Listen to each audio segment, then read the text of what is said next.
In this guide, I will be showing you guys how to fix Walmart app not working after update. Let's get started. First, try completely closing the Walmart app and reopening it. Sometimes the app may fail to load properly right after an update, and a simple restart can fix the issue instantly. If that does not work, you can restart your phone completely and then open the Walmart app again.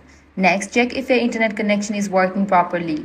Try switching between Wi-Fi and mobile data because poor connectivity can prevent the app from loading correctly. After that, go to your phone's settings, go to General, go to iPhone Storage. From the list of apps, find Walmart and launch it. Now click on Offload app and confirm it. In the Android device, press and hold on the Walmart app, select App Info, click on Storage, click on Clear Cache and confirm it. This will clear all the cache and cookies for the app.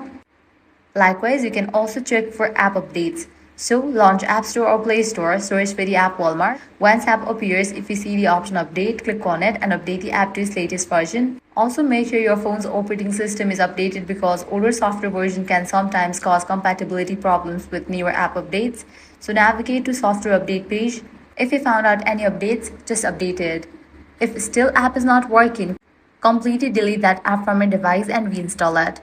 For that, press and hold on the Walmart app, select the option, remove app, click on delete app and confirm it.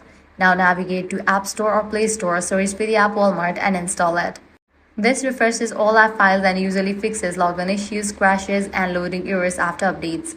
Finally, if none of these methods work, the issue could be coming from Walmart servers. In that case, you may need to wait for Walmart to fix the issue on their end before the app starts working normally. That's it. If this guide helped you out, do not forget to like, share, and subscribe.